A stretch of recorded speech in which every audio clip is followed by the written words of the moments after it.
Hey there everybody, it's Mark Crowley. I'm back with another video. Today we're going to be talking about 8 reasons to be glad that you are a creative person. You know, we creative types can be a little bit hard on ourselves sometimes, very critical of our own work, and we're never as good as we want to be, basically, when it comes to our creative pursuits. So I thought I would come up with these 8 different reasons just to be glad you're a creative person, no matter how good you are, no matter what it is that you create. Now, I'm working on an illustration here that's from my new book, My Last Summer with Cass, graphic novel, and I thought I'd show you real quickly the illustration as it appears in the comic book when our main character Megan arrives in this studio for the first time. I used markers and pastel and a bit of sort of computer toning to do that original illustration. I thought I would try doing it today in watercolor, see if it ends up looking any different compared. You know, at the end maybe we can pull out that illustration and do a comparison. But for now, I think it's time to get into the first one of our reasons to be glad you're a creative person. Creating things allows you to connect with and possibly inspire other people. The thing you create may help people you've never even met. I wanted to get this one up as the first one because I think it really is one of the primary things about creating stuff is, you know, you have made something and it kind of goes out into the world and you have no idea who may eventually see it, who it may eventually help, and it really is a marvelous thing. You know, YouTube for me is just one example of, you know, a creative pursuit that I began with not very big expectations of how many people I might be able to reach by way of YouTube, but oh my goodness, it really took off, and some of these videos have been seen by many, many people, and I have heard from them. I've been, you know, it's really great to hear from the people, but the truth is you'll never know how many people your work may eventually reach if you make something and sort of put it out into the world. And that's one of the fun things about creativity.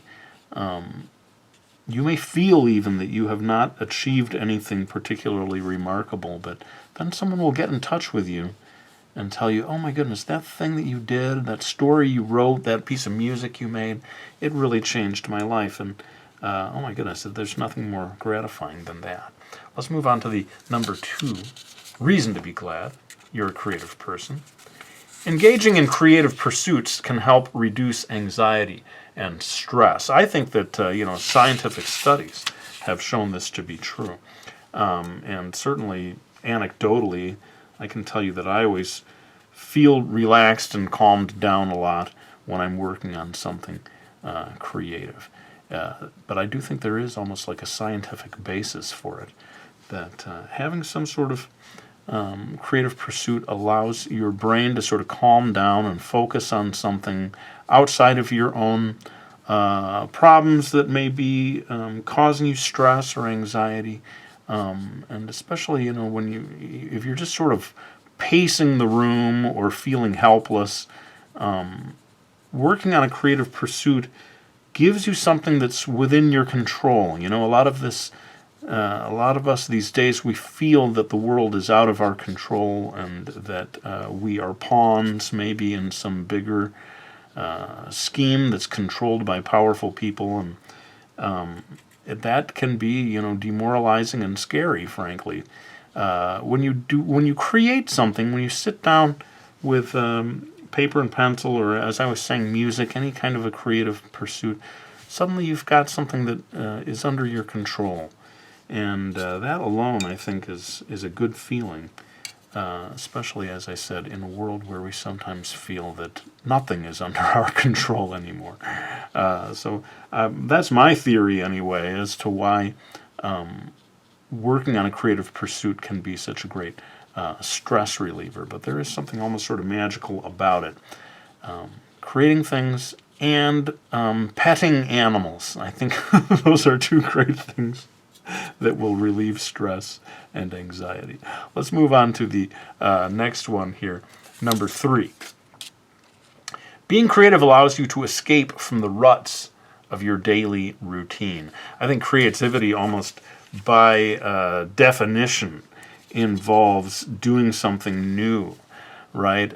You're creating. You're not just doing the same thing. You know, I'll tell you, just in my life, and during the pandemic in particular, life can seem like a rut almost. You know, waking up, making the coffee, doing the same things again and again. Doing something creative allows you to break out of that, and you're doing something new. You're exploring something you never explored before. It's a great feeling. So especially if you're feeling like you're in a rut, and or like I was saying during the pandemic, feeling like every day is like Groundhog Day or something. Nothing changes. Everything I've done is the same thing that I'm doing yesterday and tomorrow. Do something creative. It will help you break out of that rut. It almost has to, in a way, right? Creativity involves doing new things, trying new things. And that in and of itself, especially right now, when there's a certain repetitiveness to our lives, creative pursuits can allow an escape from that. Let's move on to number 4. I like this one. Even the tiniest act of creativity gives you a sense of achievement. Sorry for the typo there. Even then, even the tiniest act of creativity gives you a sense of achievement. There is the feeling of having done something. When you make an object, a drawing, a piece of music, whatever it is, there's a feeling of an achievement that comes with that. And I think that's a kind of a primary thing that human beings crave, is this sense of having achieved something, having made a difference, having done something with your life. And again, I think some of the stress and the anxiety can come from this feeling that, I haven't done anything. So many days have gone by, I've achieved nothing. Even a tiny little act of creativity can give you that sense of achievement. And I do think sometimes creative people have this idea like, oh no, everything, I have to do something important, I got to do something amazing. Well, no, it doesn't have to be amazing, Anything that you do, even the tiniest little act of creativity, that is a sort of an achievement, a miniature achievement, which is better than doing nothing at all. We're going to talk a little more about the sort of doing nothing at all topic in just a minute. But think of every creative pursuit, everything that you do creatively, as a sort of miniature act of achievement, because that's exactly what it is. Let's move on now to number 5. Especially right now, a person's role in life can be reduced to that of a spectator. Being creative takes you from passively watching to actively doing. So we live in the age of the iPhone and staring at things, scrolling through things all day long. It's very easy to really become a kind of passive spectator looking at stuff that other people have made. And of course, I do that too, right? It's fun. But if that's all you ever do, there's a certain kind of feeling of lethargy that kicks in, and you're like, my whole life involves looking, other people are the star of the show, basically, and I'm just a spectator watching them do stuff and make stuff. Creativity allows you, if nothing else, to put down the phone and make something instead of just watching somebody else make something. I think if all you're ever doing is watching other people do things, that psychologically it probably starts to affect you after a while. As I'm just an audience member, and other people are the people who do things. I think any creative person, again, no matter how minor an act of creativity you're involved in, you are not just a spectator. You're doing something. You're making something. You've stopped scrolling through the phone, which I think has become a sort of a unique danger of our time. Used to be, I always used to think of like People magazine or whatever, these sort of, we'd had things that were designed to help us kill a little time. Well, the iPhone is like the ultimate People magazine. You could just scroll through it all day long, and there's a danger, frankly, to that kind of activity. You just get sucked into it, and before you know it, a whole day has gone by, and you've kind of done nothing. So for those of us who are creative, at the very least, you stop the spectator routine and you become the person who's making something, doing something, and I think that, you know, is important for people, almost on a psychological level. Now give me a second, because we have a few more to go, but I want to add a little more color to this, get a little further along with it before I finish off my list of reasons to be glad you're a creative person.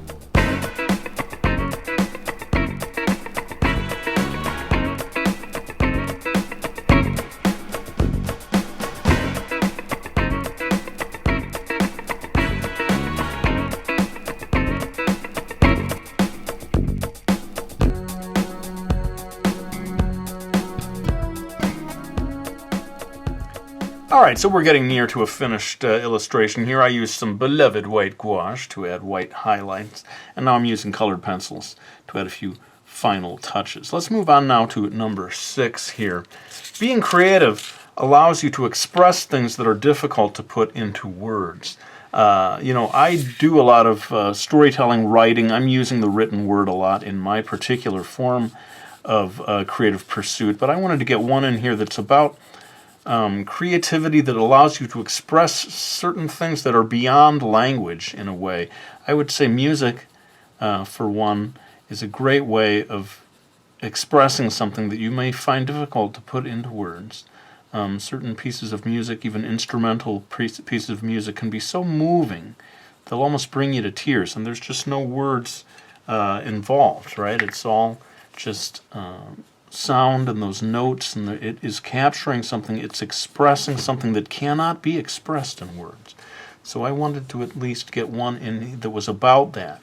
You know, I think music, dance, abstract art, there are a lot of different creative pursuits that go beyond language to something, you know, possibly deeper in a way than language itself, something that cannot be put into words. And, you know, having that bottled up inside you is probably unhealthy. You know, it's good to have a way of expressing this feeling or this emotion that's within you that cannot be captured in words.